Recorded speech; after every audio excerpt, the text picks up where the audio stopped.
कैसे हैं? ठीक है, मैं भी ठीक हूँ। ठीक है, जैसा कि आप लोग को पता है मेरा नाम सत्यम कुमार है और आज हम इस वीडियो में बात करने वाले हैं कि यूपीएससी में कि ज्योग्राफी के लिए क्या रिसोर्सेज होने चाहिए, क्या पढ़ना चाहिए ज्योग्राफी के लिए, कौन सा बुक को फॉलो करना चाहिए और कौन सा बुक को नहीं फॉलो करना चाहिए। ठीक है, और तो इसी के बीच हम लोग बात करने वाले हैं। ठीक है, तो चलते हैं। ठीक है, बिना समय को व्यतीत किए हुए स्टार्ट करते हैं। So let's crack it. Okay, आप सब अच्छे हैं? ठीक है, तो स्टार्ट करें। Resources of geography in UPSC CSE and other PCS examination. देखिए, होता क्या है कि किसी भी एग्ज़ाम को क्वालिफाई करने के लिए एक तो उसका पहले सिलेबस जानना बहुत ही ज़रूरी होता है। अगर सिलेबस पता नहीं होता है तो हम पढ़े क्या? तो पहले ये तो होता है कि सिलेबस को के लिए सिलेबस के बारे में जाने, और सिलेबस जान गए तो सिलेबस के लिए क्या, कौन सा बुक को फॉलो करें, कौन सा बुक रिलेवेंट होता है। ठीक है ना, तो ज़्यादा टॉपर स्टॉक इधर उधर नहीं भागना है, तो कौन सा बुक को ठीक से फॉलो करें। जैसा कि आप लोग को पता है कि यूपीएससी में जो होता है ना, यूपीएससी का एक पेपर 1 होता है मेंस का, जीएस पेपर 1 होता है, जीएस पेपर 1 होता है। तो जीएस पेपर 1 में जो होता है ना, ज्योग्राफी का एक बहुत ही रोल अच्छा प्ले होता है। ठीक है ना, ज्योग्राफी का बहुत ही गुड रोल प्ले होता है। तो ज्योग्राफी के लिए हम लोग क्या पढ़ेंगे? ठीक है ना, तो उसी के बारे में चर्चा कर रहे हैं। तो चलिए चलते हैं। ठीक है, तो ज्योग्राफी के लिए क्या पढ़े?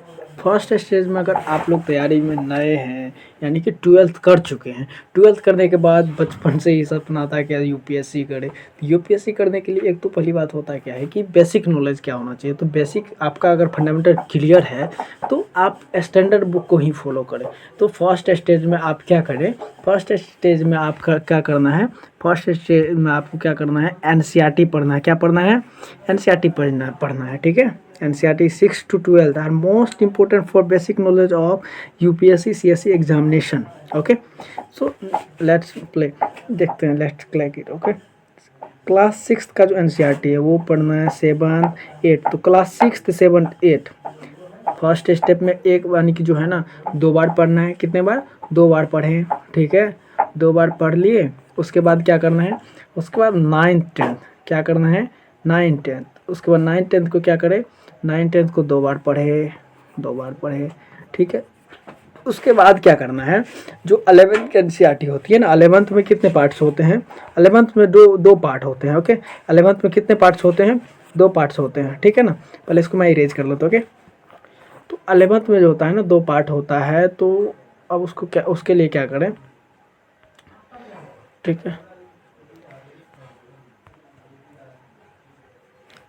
तो 11th का जो 2 पार्ट होता है, 2 पार्ट होता है, 2 पार्ट होता है।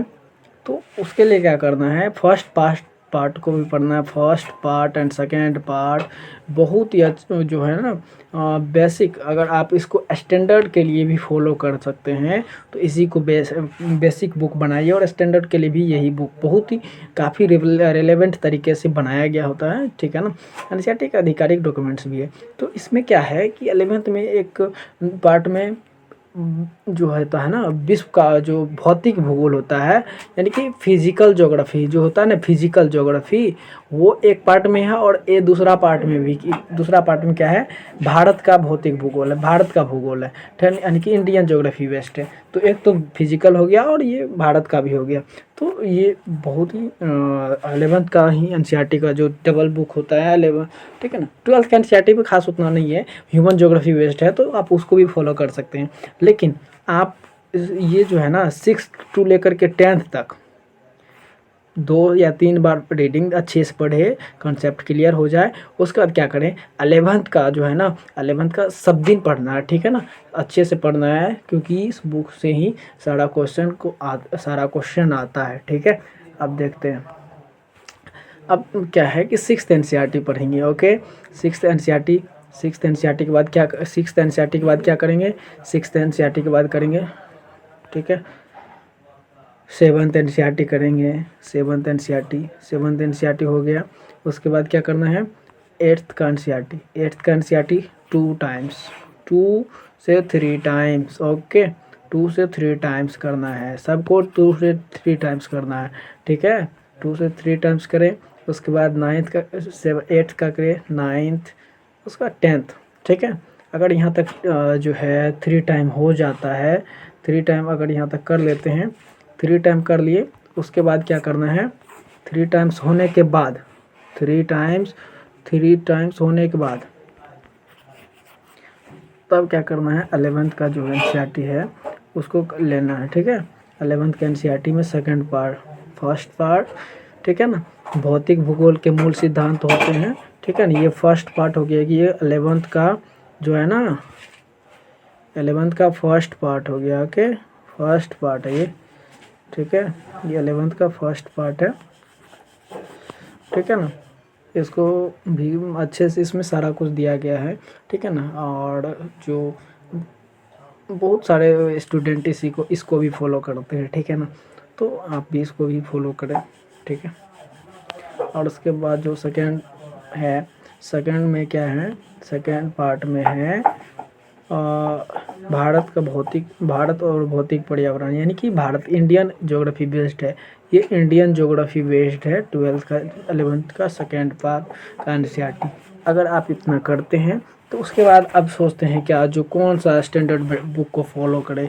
इसको करने के बाद तो स्टैंडर्ड बुक के लिए क्या करना चाहिए, पहले इसको कर ली, उसके बाद स्टैंडर्ड बुक के लिए देखिए हिंदी मीडियम में क्या है कि हिंदी मीडियम में एक रिसोर्सेज जो होता है ना वो अवेलेबल है, लेकिन कौन सा रिसोर्सेज को फॉलो करें ये पता नहीं होता है, जिसके कारण स्टूडेंट जो होता है ना एक जटिल वे में फंस जाता है, और उससे वो क्या होता है फिर बाद में छोड़ो यार क्या करें नहीं करें छोड़ देते हैं, फिर प्रिपरेशन आधा अधूरा ही रह जाता है। इसलिए अच्छा से रिसोर्स के पास चले, ठीक है ना। तो इसके लिए जो है मैं रिकमेंड करूँगा कि जो है विजन आईएएस का जो होता है ना क्लासरूम का, जो हिंदी मीडियम जो क्लासरूम का स्टडी मटेरियल होता है उसको आप फॉलो करें। क्यों करें इसको फॉलो, क्योंकि ये जो होता है ना जितने भी स्टैंडर्ड बुक होते हैं वो तो एक जटिल वे में दिया हुआ रहता है, लेकिन इसका जो कंपाइलेशन है सारा बुक का एक निचोड़ है, ठीक है ना, सारा बुक का निचोड़ है।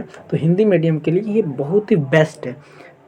भूगोल जो होता है ना ये क्लासरूम का, ये 4 पार्ट में आता है, 5 पार्ट में आता है, ये 5 पार्ट में आता है, ठीक है, ये 5 पार्ट में आता है, ये इम्पोर्टेंट है। ओके, इम्पोर्टेंट है, इसको करें बस स्टैंडर्ड बुक के तौर पर, बस एक ही यही तो चीज़ को फॉलो करें, अदर चीज़ को नहीं फॉलो करें, ठीक है।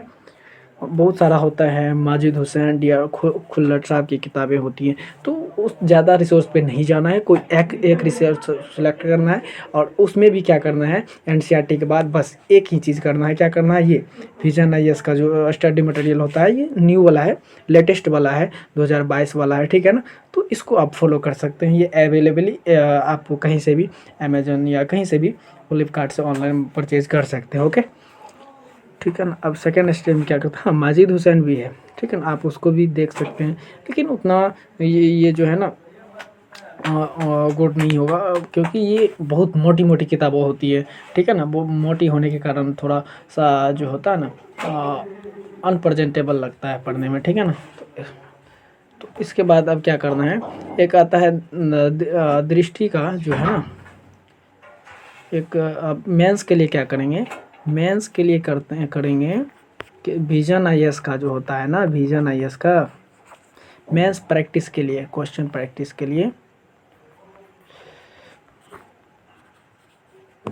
विजन आईएएस का जो है ना प्रीवियस ईयर का जो टेस्ट सीरीज होता है उसका क्वेश्चन को आप सॉल्व कर सकते हैं, वो आपका अवेलेबल हो जाएगा, या तो टेलीग्राम से आप कहीं से भी उपलब्ध करवा सकते हैं, या तो हार्ड कॉपी मिलता है, आप उसको लेकर के उसका जो है ना, जिसे अभी 2023 चल रहा है तो 2022 वाला आप क्वेश्चन को क्या कर सकते हैं, सॉल्व कर सकते हैं, ठीक है। उसके बाद आता है पीटी के लिए क्या करें, अब इतना कुछ पढ़ लिए उसके बाद प्रेजेंटेबल तो होना चाहिए ना, कैसे करें नहीं करें, ठीक है ना। तो उसके लिए आप क्या करना है, अब पीटी के लिए करेंगे कि जो है ना, अब पीटी के लिए करेंगे क्या, दृष्टि का जो होता है ना, दृष्टि का आता है, दृष्टि का पीपीएस आता है, प्रीलिम्स प्रैक्टिस सीरीज, ठीक है ना। ये 6 बुक का श्रृंखला आता है, 6th बुक का सीरीज आता है। इसमें क्या करना है आपको, ज्योग्राफी का जो होता है ना, ज्योग्राफी का फॉलो करना है, ठीक है ना। उसमें क्या होता है, ये टॉपिक वाइज जो होता है ना पूरा पीसीएस का, और उसके बाद जितने भी यूपीएससी में प्रीवियस ईयर क्वेश्चन पूछे गए हैं, उसके अलावा जो आगामी वर्षों की परीक्षा में पूछे जाएंगे, वो सारा क्वेश्चन को कंपाइलेशन करके दिया गया है, ठीक है ना। अगर आप इसको सॉल्व करते हैं तो इससे आपको पता चलता है कि कौन सा क्वेश्चन को अटेम्प्ट करना चाहिए, नहीं करना चाहिए। बस इतना करने के बाद आपका ना तो पीटी में दिक्कत होगा, प्री एग्ज़ाम में दिक्कत होगा, और ना ही मेंस एग्ज़ाम में दिक्कत होगा, ठीक है। और इसी के साथ जो है ना हम क्या करेंगे, अब नेक्स्ट वीडियो में आएंगे, नेक्स्ट वीडियो बनाएंगे हिस्ट्री के ऊपर, ठीक है ना। इस तरह मेरा सारा जो है सब सब्जेक्ट के ऊपर वीडियो बनेगा, हिस्ट्री जो और सोसाइटी, सब सब्जेक्ट के लिए क्या क्या पढ़े, ठीक है ना, जो रिसोर्स के लिए होता है ना, तो करेंगे। उसके बाद जो है ना सब संडे जो है में वीडियो आएगी, ठीक है। तो आप लोगों को देखें और ज़्यादा से ज़्यादा लोगों के पास शेयर करें, ताकि सबको पता चले क्या जो रिसोर्सेज के बारे में क्या पढ़ना चाहिए और क्या नहीं पढ़ना चाहिए। ओके, ठीक है।